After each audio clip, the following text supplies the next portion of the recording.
गांव के बाहर एक छोटा सा कस्बा था, सोनपुर। कच्ची सड़कों, पीपल के पेड़ों और सीमित सपनों वाला वो इलाका ज्यादातर लोगों के लिए बस गुजर बसर की जगह था। वहीं रहता था अमन, 16 साल का एक दुबला पतला लड़का जिसकी आंखों में सपनों की चमक थी और मन में सवालों की भरमार। अमन के पिता एक साधारण दर्जी थे। दिन भर सिलाई मशीन पर झुके रहते और रात को थके हुए हाथों से बेटे के सिर पर हाथ फेर देते। मां बीमार रहती थी, ज्यादातर समय चारपाई पर। घर की हालत ऐसी नहीं थी कि बड़े सपने देखे जा सकें, लेकिन अमन के सपने हालात से बड़े थे। अमन को किताबों से प्यार था। स्कूल की लाइब्रेरी में जो भी किताब मिलती वो उसे पढ़ डालता, चाहे विज्ञान हो, इतिहास हो या जीवनियां। कई बार दोस्त उसका मजाक उड़ाते, इतनी पढ़ाई करके क्या करेगा, आखिर में तो खेत या दुकान ही संभालनी है। वे हंसते, अमन मुस्कुरा देता, लेकिन भीतर कहीं कुछ चुभ जाता। एक दिन स्कूल में जिला स्तर की नवाचार प्रतियोगिता की घोषणा हुई। विषय था अपने गांव की समस्या और उसका समाधान। अमन के मन में बिजली सी कौंध गई।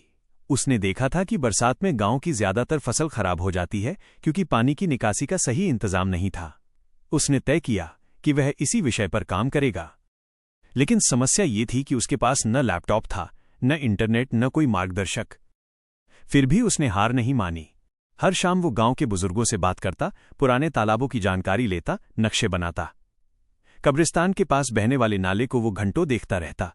कई लोग उसे पागल समझने लगे। ये लड़का हर जगह मुंह मारता फिरता है, कोई कहता। मगर अमन चुपचाप अपना काम करता रहा।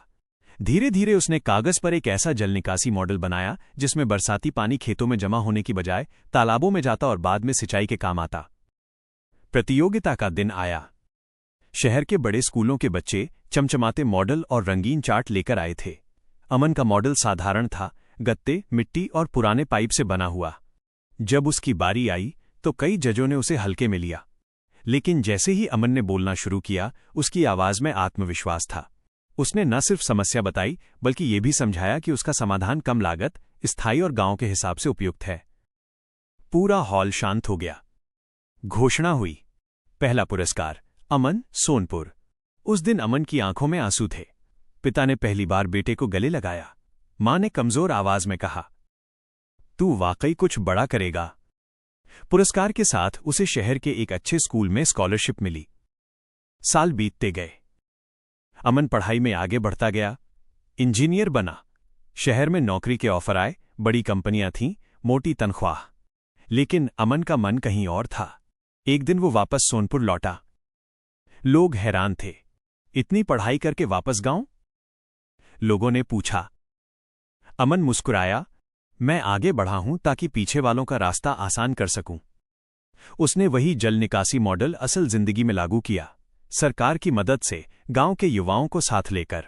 2 साल में सोनपुर की खेती बदल गई। फसलें अच्छी होने लगीं। पलायन रुक गया। आज अमन किसी बड़े शहर में नहीं बल्कि अपने गांव में इज्जत और सुकून के साथ जी रहा था। एक दिन वही पुराने दोस्त उससे मिलने आए जो कभी उसका मजाक उड़ाते थे। तू सच में हम सबसे आगे निकल गया, उन्होंने कहा। अमन ने जवाब दिया, नहीं, मैं वक्त से आगे चला था ताकि सबको साथ ले आ सकूं। सीख, मॉरल ऑफ द स्टोरी। सपनों की ऊंचाई हालात तय नहीं करते, हिम्मत और सोच तय करती है। सच्ची सफलता वही है जो सिर्फ आपको नहीं, दूसरों को भी आगे बढ़ाए। अगर इरादा मजबूत हो तो साधन खुद रास्ता बना लेते हैं।